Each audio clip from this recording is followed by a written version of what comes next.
Hi നമസ്കാരം, ഏവർക്കും PSC ക്ലൈംബറിൻ്റെ പുതിയൊരു ക്ലാസ്സിലേക്ക് സ്വാഗതം. അപ്പോൾ നമ്മൾ ഇന്നലെ രൂപാന്തരത്വം എന്ന ടോപ്പിക്കിൻ്റെ ഒരു റിവിഷൻ ക്ലാസ് അപ്ലോഡ് ചെയ്തിട്ടുണ്ടായിരുന്നു. അപ്പോൾ അതിൻ്റെ പാർട്ട് 2 ആണ് ഇന്നത്തെ ക്ലാസ് എന്ന് പറയുന്നത്. സോ കഴിഞ്ഞ ക്ലാസ്സിൽ നമ്മൾ പ്രധാനമായിട്ടും ഡിസ്കസ് ചെയ്തത് കാർബണിൻ്റെ അലോട്രോപ്സ് അല്ലെങ്കിൽ കാർബണിൻ്റെ രൂപാന്തരങ്ങളെ പറ്റിയായിരുന്നു. അപ്പോൾ അത് വളരെ ഇമ്പോർട്ടൻ്റ് ആണ് കേട്ടോ. കൂടുതൽ പരീക്ഷകളിലും ചോദിച്ച് കണ്ടിട്ടുള്ളത് കാർബണിൻ്റെ അലോട്രോപ്പുകളാണ്. പക്ഷേ +2 ലെവൽ CPO പോലെയുള്ള എക്സാമുകളിലൊക്കെ ഫോസ്ഫറസിൻ്റെ അലോട്രോപ്പുകളെയും പറ്റി, അതേപോലെ തന്നെ ഈ 2024 നടന്ന ഒരു ക്വസ്റ്റ്യൻ പേപ്പറിൽ ഓക്സിജൻ്റെ അലോട്രോപ്പുകൾ ഏത് എന്നുള്ള രീതിയിലും ചോദിച്ചിട്ടുണ്ടായിരുന്നു. സോ വളരെ ഇമ്പോർട്ടൻ്റ് ആയിട്ടുള്ള ഒരു ഭാഗമാണ്. ക്വസ്റ്റ്യൻസ് ഇനിയും ചോദിക്കാൻ സാധ്യതയുള്ള ഒരു മേഖല കൂടിയാണ് കേട്ടോ. അപ്പോൾ ഇന്നത്തെ ക്ലാസ്സിൽ നമ്മൾ ബാക്കി വരുന്ന കാർബൺ കഴിഞ്ഞിട്ട് ബാക്കി വരുന്ന ഫോസ്ഫറസ്, അയൺ പോലെയുള്ള അയണിൻ്റെയൊക്കെ ജസ്റ്റ് അലോട്രോപ്സ് ഏതൊക്കെയാണെന്ന് മാത്രമേ പഠിക്കാനുള്ളൂ. ഫോസ്ഫറസും അതേപോലെ തന്നെ ഓക്സിജനുമാണ് കുറച്ച് ഡീറ്റെയിൽസ് പഠിക്കും. ഇന്നത്തെ ക്ലാസ്സിലും NCERTയിലെ കുറേ പോയിന്റ്സ് നമ്മൾ ഇൻക്ലൂഡ് ചെയ്തിട്ടുണ്ട്. ഇപ്പോൾ പരീക്ഷകളിൽ PSC NCERTയിൽ നിന്നും ക്വസ്റ്റ്യൻസ് ചോദിക്കാറുണ്ട് കേട്ടോ. അത് 10th ലെവലാണെങ്കിൽ പോലും NCERT ബേസ് ചെയ്ത് ക്വസ്റ്റ്യൻസ് ചോദിക്കാറുണ്ട്. ഓക്കെ, അപ്പം ഈ ഒരു കംപ്ലീറ്റ് ടോപ്പിക്, അതായത് ഇപ്പോൾ കാർബൺ, ഫോസ്ഫറസ്, ഓക്സിജൻ അങ്ങനെയുള്ള അലോട്രോപ്പുകളെ പറ്റി പഠിച്ചതിന് ശേഷം അതുമായിട്ട് ബന്ധപ്പെട്ട് കുറച്ച് ക്വസ്റ്റ്യൻസും കൂടെ നമ്മൾ ചെയ്യുന്നുണ്ട് കേട്ടോ. അപ്പോൾ വീഡിയോ അവസാനം വരെ കാണുക. സോ നമുക്ക് നേരെ ക്ലാസ്സിലേക്ക് കടക്കാം. 2023 നടന്ന ഒരു CPO ലെവൽ എക്സാമിൽ ചോദിച്ചിട്ടുള്ള ക്വസ്റ്റ്യൻ നോക്കാവേ. ക്വസ്റ്റ്യൻ ഇതാണ്: ശ്മശാനങ്ങളിലെ പ്രേതബാധ എന്ന് തെറ്റിദ്ധരിക്കാൻ ഇടയുള്ളത് ഏത് മൂലകത്തിന്റെ രൂപാന്തരത്തിന്റെ ഇരുട്ടിലുള്ള തിളക്കം മൂലമാണ്? ഓപ്ഷൻസ് വരുന്നത് കാർബൺ, ഫോസ്ഫറസ്, സൾഫർ, ക്ലോറിൻ. ഇവിടെ കറക്റ്റ് ആൻസർ വരുന്നത് ഓപ്ഷൻ B ആണ്, ഫോസ്ഫറസ് ആണ്. ഓക്കെ, അപ്പോൾ ഇത് ശരിക്കും പറയുന്നത് നമ്മുടെ NCERT പാഠപുസ്തകത്തിലാണ് കേട്ടോ. അവിടെ P ബ്ലോക്ക് എലമെന്റ്സ് എന്ന് പറഞ്ഞ് ഒരു ചാപ്റ്റർ ഉണ്ട്. അതിൽ ഫോസ്ഫറസ് രൂപാന്തരങ്ങൾ എന്ന ഹെഡിങ്ങിൽ കുറച്ച് കാര്യങ്ങൾ പറയുന്നുണ്ട് കണ്ടോ. ഫോസ്ഫറസിന് അനേകം രൂപാന്തരങ്ങളുണ്ട്. വെളുപ്പ്, ചുവപ്പ്, കറുപ്പ് എന്നീ രൂപാന്തരങ്ങളാണ് ഏറ്റവും പ്രധാനപ്പെട്ടത്. അപ്പം മോസ്റ്റ് കോമൺ ആയിട്ടുള്ളതാണ് നമ്മൾ ഈ പറഞ്ഞ വൈറ്റ് ഫോസ്ഫറസ്, റെഡ് ഫോസ്ഫറസ്, അതേപോലെ ബ്ലാക്ക് ഫോസ്ഫറസ്. ഇനി വെളുത്ത ഫോസ്ഫറസിനെ പറ്റി പറയുകയാണ്. ഇത് വെളുത്ത മെഴുകു പോലെയുള്ള ഒരു അർദ്ധധാര്യ ഖരമാണ്. ഇത് വിഷകരവും ജലത്തിൽ അലേയവും എന്നാൽ കാർബൺ ഡൈസൾഫൈഡിൽ ലയിക്കുന്നതും ഇരുട്ടിൽ തിളങ്ങുന്നതുമാണ്. കണ്ടോ, അവിടെ നിന്നാണ് ആ ഒരു ക്വസ്റ്റ്യൻ വന്നിട്ടുള്ളത്. അപ്പോൾ ഓർത്ത് വെച്ചേക്കുക, ഈ വൈറ്റ് ഫോസ്ഫറസ് എന്ന് പറയുന്നത് ജലത്തിൽ എന്താണ്, ലയിക്കില്ല, ജലത്തിൽ സോല്യൂബിൾ അല്ല. പക്ഷെയോ കാർബൺ ഡൈസൾഫൈഡിൽ ലയിക്കും. അപ്പോൾ ആ കാര്യം കൂടി ഒന്ന് ഓർത്ത് വെച്ചേക്കുക കേട്ടോ. അപ്പോൾ നമ്മൾ ക്ലാസ്സിൽ അതിനെപ്പറ്റി ഡീറ്റെയിൽ ആയിട്ട് പറയുന്നുണ്ട്. സോ നമുക്ക് പഠിക്കാനുള്ള ഫോസ്ഫറസിൻ്റെ 3 അലോട്രോപ്പുകളാണ്. ചുവന്ന ഫോസ്ഫറസ് ഉണ്ട്, വെളുത്ത ഫോസ്ഫറസ് ഉണ്ട്, ബ്ലാക്ക് ഫോസ്ഫറസ് ഉണ്ട്. അപ്പം ആദ്യം വെളുത്ത ഫോസ്ഫറസിനെ പറ്റിയാണ് പഠിക്കാൻ പോകുന്നത്. കൂടുതലും പരീക്ഷകളിൽ ചോദിച്ച് കണ്ടിട്ടുള്ളത് വെളുത്ത ഫോസ്ഫറസുമായിട്ട് റിലേറ്റ് ചെയ്തിട്ടുള്ള ക്വസ്റ്റ്യൻസ് ആണ് കേട്ടോ. അപ്പം നോക്കാം, ഫോസ്ഫറസിൻ്റെ വായുവിൽ കത്തുന്ന അലോട്രോപ്പ് ഏത് എന്ന് ചോദിച്ചാൽ ഏതാണ്? അത് വെളുത്ത ഫോസ്ഫറസ്, അല്ലെങ്കിലോ നമ്മളതിനെ വൈറ്റ് ഫോസ്ഫറസ് എന്നും പറയും. സോ വെളുത്ത ഫോസ്ഫറസ് അല്ലെങ്കിൽ വൈറ്റ് ഫോസ്ഫറസ് ആണ് ഫോസ്ഫറസിന്റെ വായുവിൽ കത്തുന്ന അലോട്രോപ്പ്. അടുത്തത്, ഇതൊരു പോയിസണസ് ആയിട്ടുള്ള ഒരു സബ്സ്റ്റൻസ് ആണ്. ഇനി അടുത്ത പോയിന്റ് എന്ന് പറയുന്നത് ഇൻസോല്യൂബിൾ ഇൻ വാട്ടർ. നമ്മൾ അവിടെ കണ്ടു അല്ലേ, വാട്ടറിൽ എന്താണ്, ലയിക്കില്ല. പക്ഷെ നമ്മൾ അവിടെ പറഞ്ഞിരുന്നു എന്തിൽ ലയിക്കും? കാർബൺ ഡൈസൾഫൈഡിൽ. കാർബൺ ഡൈസൾഫൈഡിൽ ആര് ലയിക്കും? വൈറ്റ് ഫോസ്ഫറസ് ലയിക്കും കേട്ടോ. അപ്പോൾ അതുകൂടി ഒന്ന് ഓർത്ത് വെച്ചേക്കുക. പക്ഷെ വാട്ടർ അല്ലെങ്കിൽ ജലത്തിൽ സോലുബിൾ അല്ല. ഇനി ഹൈലി റിയാക്റ്റീവ് ആണ് and hence stored in water. അതുകൊണ്ട് തന്നെ വളരെ റിയാക്റ്റീവ് ആയിട്ടുള്ളതായതുകൊണ്ട് തന്നെ, ക്രിയാശീലം വളരെ കൂടുതലായതുകൊണ്ട് തന്നെ വാട്ടറിലാണ് നമ്മൾ ഇതിനെ സ്റ്റോർ ചെയ്ത് വെക്കുന്നത്. അപ്പം ഇങ്ങനെ ചോദിക്കാം, വാട്ടറിൽ സ്റ്റോർ ചെയ്ത് വെക്കുന്ന ഫോസ്ഫറസിൻ്റെ ഒരു അലോട്രോപ്പ് ഏത് എന്ന് ചോദിച്ചാൽ അത് ഏതാണ്? വെളുത്ത ഫോസ്ഫറസ് ആണ്. ഓക്കെ, അപ്പോൾ ഫോസ്ഫറസ് രൂപാന്തരങ്ങളെ പറ്റി നമുക്ക് NCERT ുള്ള കാര്യങ്ങൾ കൂടി ഒന്ന് നോക്കാം. അപ്പം ഞാൻ ഓൾറെഡി വായിച്ചിരുന്നു, അതായത് വെളുത്ത ഫോസ്ഫറസിനെ പറ്റിയുള്ള കാര്യങ്ങൾ. അതിലെ ഏറ്റവും പ്രധാനപ്പെട്ടതായിട്ട് നിങ്ങൾ ഓർത്ത് വെക്കേണ്ടത് ഇതാണ്: ജലത്തിൽ എന്താണ്, ലയിക്കില്ല, എന്നാൽ കാർബൺ ഡൈസൾഫൈഡിൽ ലയിക്കും. പിന്നെന്താണ്, ഇരുട്ടിൽ തിളങ്ങുന്നതാണ് ഏത്? White phosphorus. ഓക്കെ, അപ്പോൾ അത്രയും കാര്യങ്ങൾ അവിടെ ഓർത്തു വെക്കുക. ഇനി വെളുത്ത ഫോസ്ഫറസ് അസ്ഥിരവും സാധാരണ സാഹചര്യങ്ങളിൽ മറ്റ് ഫോസ്ഫറസുകളേക്കാൾ കൂടിയ ക്രിയാശീലത ഉള്ളതുമാണ്. അപ്പോൾ എന്താണ്, ഇവർക്ക് സ്ഥിരത വളരെ കുറവാണ്. വൈറ്റ് ഫോസ്ഫറസിന് സ്ഥിരത കുറവാണ്. അതേപോലെ തന്നെ എന്താണ്, മറ്റ് ഫോസ്ഫറസ് അലോട്രോപ്പുകളേക്കാൾ കൂടുതൽ ക്രിയാശീലത അല്ലെങ്കിൽ റിയാക്ടിവിറ്റി വൈറ്റ് ഫോസ്ഫറസ് കാണിക്കുന്നുണ്ട്. ഇനി ഇതിൻ്റെ യൂസസ് പറയുവാണെങ്കിൽ ഫെർട്ടിലൈസേഴ്സിൻ്റെ പ്രൊഡക്ഷന് വേണ്ടിയിട്ട് നമ്മൾ ഉപയോഗിക്കുന്നുണ്ട്, ഫുഡ് അഡിറ്റീവ്സിൻ്റെ പ്രൊഡക്ഷന് വേണ്ടിയിട്ട് ഉപയോഗിക്കുന്നുണ്ട്, ക്ലീനിങ് ഏജൻസ് ആയിട്ട് ഉപയോഗിക്കുന്നുണ്ട്. ആരെ? വൈറ്റ് ഫോസ്ഫറസിനെ. അപ്പോൾ എവിടെയൊക്കെയാണ് ഉപയോഗിക്കുന്നത്? Production of chemicals used in fertilisers, food additives and cleaning agents. അടുത്ത് നമ്മൾ പറയാൻ പോകുന്നത് റെഡ് ഫോസ്ഫറസിനെ പറ്റിയാണ്. വൈറ്റ് ഫോസ്ഫറസിനെ 573 കെൽവിൻ ചൂടാക്കുമ്പോൾ ലഭിക്കുന്ന ഫോസ്ഫറസിൻ്റെ അലോട്രോപ്പാണ് ഇത് റെഡ് ഫോസ്ഫറസ് എന്ന് പറയുന്നത്. അപ്പം എന്താ ചെയ്യേണ്ടത്? വൈറ്റ് ഫോസ്ഫറസ് എടുക്കുന്നു, എന്നിട്ടോ ഇതിനെ 573 കെൽവിനിൽ നമ്മൾ എന്ത് ചെയ്യുന്നു? ഹീറ്റ് കൊടുക്കുന്നു അല്ലെങ്കിൽ ചൂടാക്കുന്നു. അപ്പോൾ നമുക്ക് ലഭിക്കുന്നത് എന്താണ്? റെഡ് ഫോസ്ഫറസ് ആണ്. അപ്പം ഇങ്ങനെ ചോദിക്കാം, വൈറ്റ് ഫോസ്ഫറസിനെ ചൂടാക്കുമ്പോൾ ലഭിക്കുന്ന ഫോസ്ഫറസ് രൂപാന്തരം ഏതാണത്? റെഡ് ഫോസ്ഫറസ് ആണ്. ഇനി അടുത്തൊരു ഇമ്പോർട്ടൻറ്റ് പോയിന്റ് ആണ്, തീപ്പെട്ടി കവറിൻ്റെ വശങ്ങളിൽ പുരട്ടുന്ന മൂലകം ഏതാണ് എന്ന് ചോദിച്ചാൽ ഏതാണ്?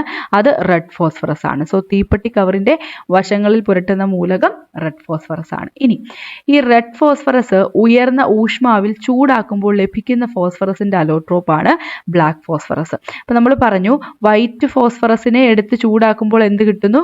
റെഡ് ഫോസ്ഫറസ് കിട്ടുന്നു. ഈ റെഡ് ഫോസ്ഫറസിനെ ചൂടാക്കുമ്പോൾ എങ്ങനെയാണ്? ഉയർന്ന ഊഷ്മാവിൽ ചൂടാക്കുമ്പോൾ ലഭിക്കുന്നതാണ് ബ്ലാക്ക് ഫോസ്ഫറസ് എന്ന് പറയുന്നത്. ഇനി ജലത്തിലോ കാർബൺ ഡൈ സൾഫൈഡിലോ ലയിക്കില്ല. അപ്പോൾ ഇതിൻ്റെ ഒരു പ്രത്യേകത എന്താണ്? ജലത്തിലും ലയിക്കില്ല, കാർബൺ ഡൈ സൾഫൈഡിലും ലയിക്കില്ല. പിന്നെ ഇതിന് വെളുത്ത ഫോസ്ഫറസിനേക്കാൾ ക്രിയാശീലത കുറവാണ്. അപ്പോൾ റിയാക്ടിവിറ്റി നോക്കുവാണെങ്കിൽ എന്താണ്? വൈറ്റ് ഫോസ്ഫറസിനേക്കാളും എന്താണ്? ക്രിയാശീലത കുറവാണ്. അതേപോലെ ഇത് ഇരുട്ടിൽ തിളങ്ങുന്നില്ല. വൈറ്റ് ഫോസ്ഫറസ് എന്ത് ചെയ്യുന്നുണ്ട്? ഇരുട്ടിൽ തിളങ്ങുന്നുണ്ട്. ഓക്കെ, അപ്പോൾ അതാണ് എക്സാമിന് ചോദിച്ചുള്ള ക്വസ്റ്റ്യൻ എന്തായിരുന്നു? ഏതാണ് ആ ഫോസ്ഫറസ് അല്ലെങ്കിൽ ഏതാണ് ആ അലോട്രോപ്പ് എന്ന് എടുത്ത് ചോദിച്ചിട്ടുണ്ടായിരുന്നില്ല അല്ലേ? ജസ്റ്റ് ഏത് മൂലകത്തിൻ്റെ അലോട്രോപ്പാണ് ഇരുട്ടിൽ തിളങ്ങുന്നത് എന്നുള്ള രീതിയിലായിരുന്നു ചോദിച്ചിട്ടുള്ളത്. ഓക്കെ, അപ്പോൾ അടുത്ത് നമ്മൾ പഠിക്കാൻ പോകുന്നത് കറുത്ത ഫോസ്ഫറസിനെ പറ്റിയാണ്. അപ്പോൾ കറുത്ത ഫോസ്ഫറസിനെ പറ്റി ഒന്നാമത്തെ കാര്യം നമ്മൾ പറഞ്ഞു, എന്താണ്? റെഡ് ഫോസ്ഫറസിനെ ചൂടാക്കുമ്പോൾ ലഭിക്കുന്നതാണ് ഏത്? ബ്ലാക്ക് ഫോസ്ഫറസ് എന്ന് പറയുന്നത് അല്ലേ? ഇനി most stable form of phosphorus, അതായത് ഫോസ്ഫറസ് അലോട്രോപ്പിന്റെ ഏറ്റവും സ്റ്റേബിൾ ആയിട്ടുള്ള ഫോം ഏതാണെന്ന് ചോദിച്ചാൽ അത് കറുത്ത ഫോസ്ഫറസ് ആണ്. 2 രൂപങ്ങളുണ്ട്, അതായത് ആൽഫയും ഉണ്ട് ബീറ്റായും ഉണ്ട്. സോ കറുത്ത ഫോസ്ഫറസ് 2 രൂപങ്ങളുണ്ട്, ആൽഫ ബ്ലാക്ക് ഫോസ്ഫറസും ഉണ്ട്, അതേപോലെ ബീറ്റ ബ്ലാക്ക് ഫോസ്ഫറസും ഉണ്ട്. Alpha black phosphorus is obtained when red phosphorus is heated to 803 kelvin. അതായത് ആൽഫ ബ്ലാക്ക് ഫോസ്ഫറസ് ആണെങ്കിലോ ഈ റെഡ് ഫോസ്ഫറസിനെ 803 കെൽവിനിൽ ചൂടാക്കുമ്പോഴാണ് നമുക്ക് എന്ത് കിട്ടുന്നത്? ആൽഫ ബ്ലാക്ക് ഫോസ്ഫറസ് കിട്ടുന്നത്. ഇനി ബീറ്റ ഫോസ്ഫറസ് ആണെങ്കിലോ ബീറ്റ ഫോസ്ഫറസിനെ ലഭിക്കുന്നത് വൈറ്റ് ഫോസ്ഫറസിനെ, നോട്ട് ചെയ്തോണേ, വൈറ്റ് ഫോസ്ഫറസിനെ 473 കെൽവിനിൽ ചൂടാക്കുമ്പോഴാണ് നമുക്ക് ബീറ്റ ബ്ലാക്ക് ഫോസ്ഫറസ് ലഭിക്കുന്നത്. അപ്പോൾ ഇവിടെ ഇതൊക്കെ NCERT ബേസ്ഡ് ആണ്. അപ്പോൾ ജസ്റ്റ് ഒന്ന് മനസ്സിലാക്കിയിരുന്നാൽ മതി കേട്ടോ. ആ ഒരു ടെമ്പറേച്ചറൊക്കെ ഒന്ന് നോട്ട് ചെയ്ത് വെച്ചേക്കുക. അത്രയ്ക്കും കാണാതെ പഠിക്കേണ്ട ആവശ്യമില്ല. അത്രയും ഡെപ്തായിട്ട് ചോദിക്കില്ലായിരിക്കുമെന്ന് നമുക്ക് പ്രതീക്ഷിക്കാം. അപ്പോൾ എന്തായാലും ഒന്ന് പഠിച്ചു വെച്ചേക്കുക കേട്ടോ. ഇത് NCERTയിൽ ഉള്ളതാണ്. ഇനി അടുത്തത് ഓക്സിജന്റെ അലോട്രോപ്പുകളാണ്. അപ്പോൾ നമ്മൾ ഓൾറെഡി പറഞ്ഞു ഓക്സിജന് പ്രധാനമായിട്ടും 3 ഐസോട്ടോപ്പുകളുണ്ട്. ഡൈ ഓക്സിജൻ അതായത് O2, പിന്നെ ഓസോൺ അതായത് O3, പിന്നെ ടെട്രാ ഓക്സിജൻ അതായത് O4. ഇങ്ങനെ 3 അലോട്രോപ്പുകളാണ് ഓക്സിജന് ഉള്ളത്. അപ്പോൾ ആദ്യത്തേത് നോക്കിക്കേ, 3 ഓക്സിജൻ ആറ്റങ്ങൾ ചേർന്ന തന്മാത്ര അതേതാണ്? ഓസോൺ ആണ്. 2 ചേർന്ന ഏതാണ്? നമ്മുടെ O2 ഡൈ ഓക്സിജൻ എന്ന് പറയുന്നത് അല്ലേ? അതാണ് നോർമലി കാണപ്പെടുന്നത് ആ രീതിയിലാണ്. അപ്പോൾ അതിനെപ്പറ്റി കൂടുതലൊന്നും പറയാനില്ല. സോ 3 ഓക്സിജൻ ആറ്റങ്ങൾ ചേർന്ന തന്മാത്ര ഏതാണ്? ഓസോൺ ആണ്. ദെൻ ഓസോൺ കാണപ്പെടുന്ന അന്തരീക്ഷ പാളി ഏത്? ഒരുപാട് തവണ PSC പ്രീവിയസ് ഇയറിൽ ചോദിച്ചിട്ടുള്ള ക്വസ്റ്റ്യൻ ആണ്. ഏതാണ്? സ്ട്രാറ്റോസ്ഫിയർ. സ്ട്രാറ്റോസ്ഫിയറിലാണ് എന്ത് കാണപ്പെടുന്നത്? ഓസോൺ കാണപ്പെടുന്നത്.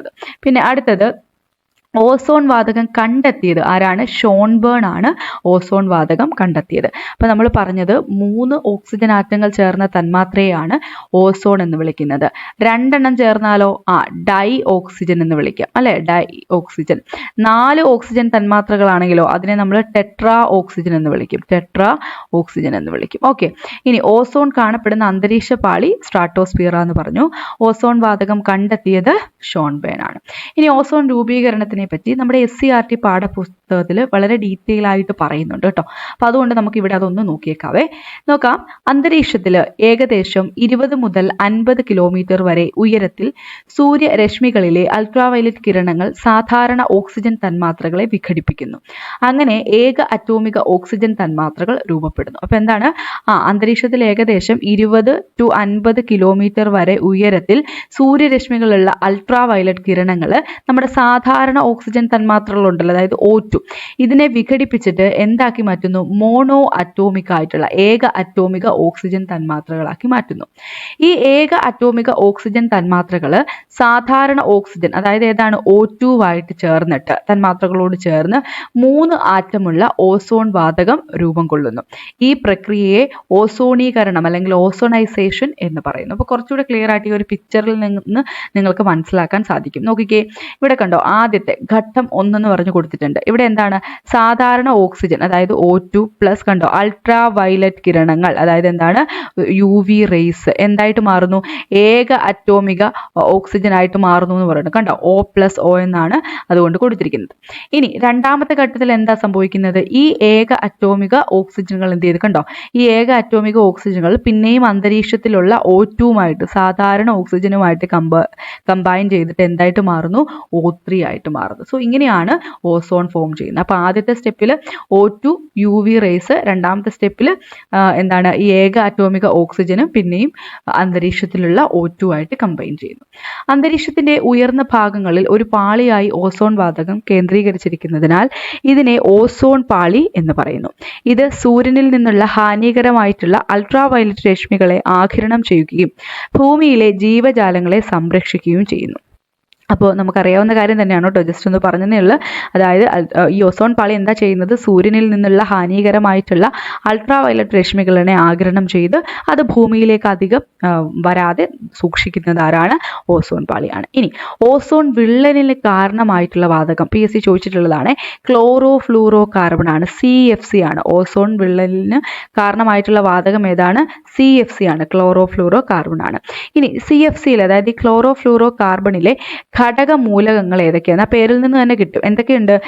ക്ലോറിൻ ഉണ്ട്, ഫ്ലൂറിൻ ഉണ്ട്, പിന്നെയോ കാർബൺ ഉണ്ട്. സോ കണ്ടോ, ക്ലോറിൻ, ഫ്ലൂറിൻ, കാർബൺ. അപ്പോൾ ഇതൊക്കെയാണ് CFCക്കായിട്ട് അടങ്ങിയിട്ടുള്ളത് എന്നുള്ള കാര്യം ഓർക്കുക.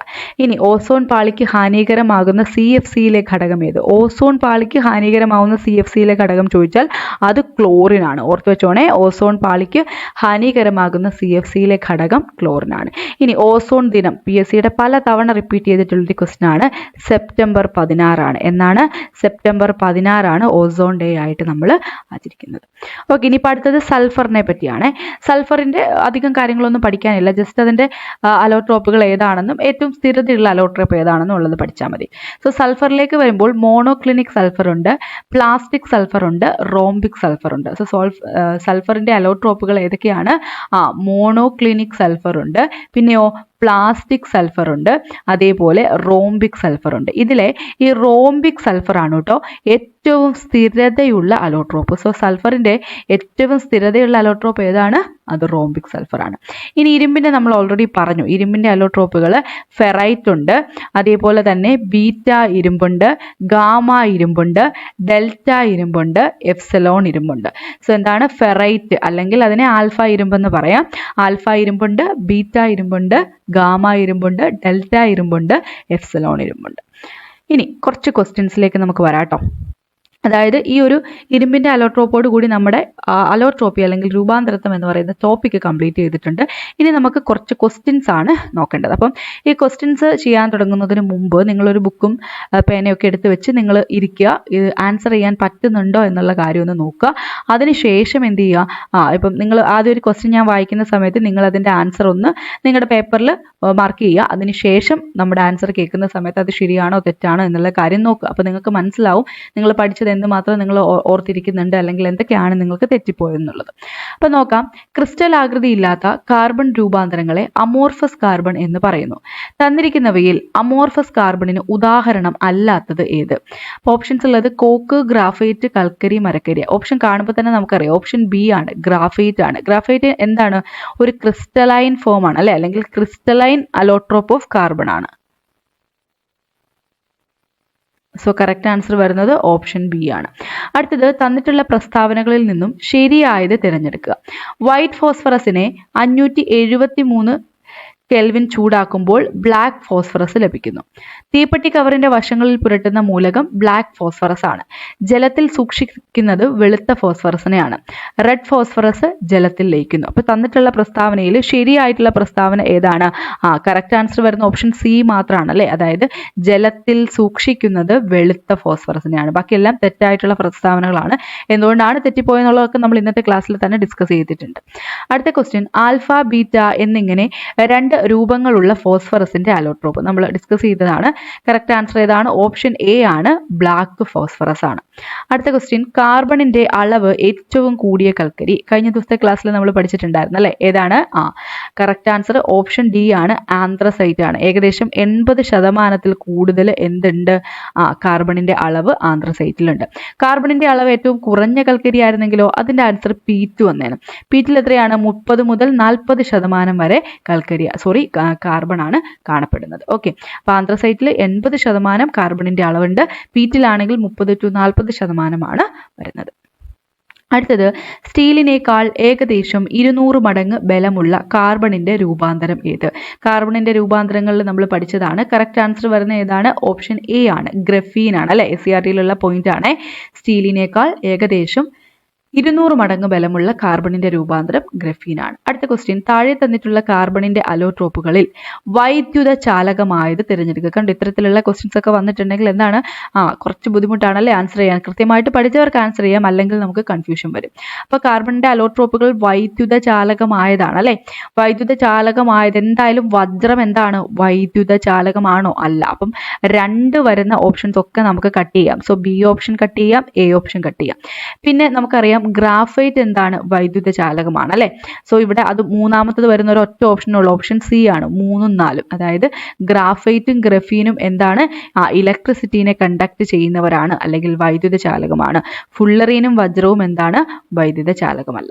അടുത്ത ക്വസ്റ്റ്യൻ, ഫോസ്ഫറസിന്റെ ഏറ്റവും സ്ഥിരതയുള്ള രൂപാന്തരം. കറക്റ്റ് ആൻസർ വരുന്ന ഏതാണ്? ഓപ്ഷൻ എ ആണ്, നമ്മൾ പഠിച്ചതാണ്. ബ്ലാക്ക് ഫോസ്ഫറസ് ആണ് ഫോസ്ഫറസിന്റെ ഏറ്റവും സ്ഥിരതയുള്ള രൂപാന്തരം. അടുത്ത ക്വസ്റ്റ്യൻ, ബോൾ ആകൃതിയിലുള്ള കാർബണിന്റെ രൂപാന്തരം നമ്മൾ പഠിച്ചതാണ്. ഓപ്ഷൻ എ ആണ് കറക്റ്റ് ആൻസർ, ഫുള്ളറിനാണ് ബോൾ ആകൃതിയിലുള്ള കാർബണിന്റെ രൂപാന്തരം. അടുത്ത ക്വസ്റ്റ്യൻ, താഴെ തന്നിട്ടുള്ളതിൽ നിന്നും ഗ്രാഫൈറ്റിന്റെ സവിശേഷതകൾ കണ്ടെത്തുക. വൈദ്യുത ചാലകമാണ്, ശരിയാണ് അല്ലെ. താപചാലകമാണ്, ശരിയാണ്. ക്രിസ്റ്റൽ ഘടനയിൽ സ്വതന്ത്ര ഇലക്ട്രോണുകൾ കാണപ്പെടുന്നില്ല. അപ്പോൾ വൈദ്യുത ചാലകമാണെന്ന് പറയുമ്പോൾ തന്നെ എന്താണ്? സ്വതന്ത്ര ഇലക്ട്രോണുകൾ ഉള്ളത് കൊണ്ടാണ് അവർ വൈദ്യുതി ചാലകമായത് അല്ലെങ്കിൽ വൈദ്യുതിയെ കടത്തിവിടുന്നത് അല്ലെ. അപ്പൊ അതുകൊണ്ട് തന്നെ ക്രിസ്റ്റൽ ഘടനയിൽ സ്വതന്ത്ര ഇലക്ട്രോണുകൾ ഇല്ല എന്ന പ്രസ്താവന എന്താണ്? തെറ്റാണ്. സോ ഏതൊക്കെയാണ് സവിശേഷതകൾ വരുന്നത്? ഓപ്ഷൻ സി ആണ് കറക്റ്റ് ആൻസർ, 1ഉം 2ഉം ആണ്. അടുത്തത്, കാർബണിന്റെ ഏറ്റവും സ്ഥിരതയുള്ള അലോട്രോപ്പ് ഏത്? നമ്മൾ ഓൾറെഡി ഡിസ്കസ് ചെയ്തിട്ടുണ്ട്. കറക്റ്റ് ആൻസർ ഓപ്ഷൻ ബി ആണ്, ഗ്രാഫൈറ്റ് ആണ്. കാർബണിന്റെ ഏറ്റവും സ്ഥിരതയുള്ളത് ഗ്രാഫൈറ്റ് ആണ്. കാർബണിന്റെ ഏറ്റവും കാഠിന്യമേറിയ അലോട്രോപ്പ് ഏതാണ്? അത് വജ്രമാണ്. കാർബണിന്റെ ഏറ്റവും പ്യൂരിറ്റി അല്ലെങ്കിൽ ഏറ്റവും ശുദ്ധമായിട്ടുള്ള അലോട്രോപ്പ് ഏതാണ്? അത് വജ്രമാണ്. താഴെ തന്നിട്ടുള്ളതിൽ വജ്രവുമായി ബന്ധമില്ലാത്ത പ്രസ്താവന ഏത്? അപ്പൊ നോക്കിക്കേ, കാർബണിന്റെ ഏറ്റവും ശുദ്ധമായ രൂപം, വൈദ്യുതിയെ കടത്തിവിടുന്നു, താപചാലകമാണ്, ഗ്ലാസ് മുറിക്കാൻ ഉപയോഗിക്കും. നമുക്ക് കാണുമ്പോൾ തന്നെ അറിയാം ഓപ്ഷൻ ബി ആണ് കറക്റ്റ് ആൻസർ അല്ലെ. വൈദ്യുതിയെ കടത്തിവിടുന്നു എന്നുള്ള പ്രസ്താവന ശരിയാണോ? അല്ല, അത് വജ്രവുമായിട്ട് ബന്ധപ്പെട്ടതല്ല. അടുത്തത്, ഇന്ത്യയിൽ വജ്രം ഉൽപ്പാദിപ്പിക്കുന്ന ഏക സംസ്ഥാനം. കഴിഞ്ഞ ക്ലാസ്സിൽ നമ്മൾ ഡിസ്കസ് ചെയ്തു. ഓപ്ഷൻ ബി ആണ് കറക്റ്റ് ആൻസർ, മധ്യപ്രദേശ് ആണ്. അടുത്തത്, വജ്രത്തിന്റെ കാഠിന്യത്തിന് കാരണം എന്താണ്? വജ്രത്തിന്റെ കാഠിന്യത്തിന് കാരണം കറക്റ്റ് ആൻസർ വരുന്ന ഏതാണ്? നമ്മൾ ഇതൊക്കെ കഴിഞ്ഞ ക്ലാസ്സിൽ ഡിസ്കസ് ചെയ്തതാണ് അല്ലേ? അതിശക്തമായ സഹസംയോജക ബന്ധനമാണ്. അപ്പോൾ വജ്രത്തിന്റെ കാഠിന്യത്തിന് കാരണം എന്താണ്? അതിശക്തമായിട്ടുള്ള സഹസംയോജക ബന്ധനമാണ്. എന്താണ്? ഒരു കാർബൺ ചുറ്റുമുള്ള 4 കാർബൺ ആറ്റങ്ങളുമായിട്ട് സഹസംയോജക ബന്ധനത്തിൽ ഏർപ്പെട്ടിരിക്കുകയാണ് അല്ലേ? അതൊക്കെ നമ്മൾ കഴിഞ്ഞ ക്ലാസ്സിൽ പറഞ്ഞതാണ്. അപ്പോൾ ഇത്രയും കാര്യങ്ങളാണ് കേട്ടോ രൂപാന്തരത്വം എന്ന് പറയുന്ന ടോപ്പിക്കുമായിട്ട്.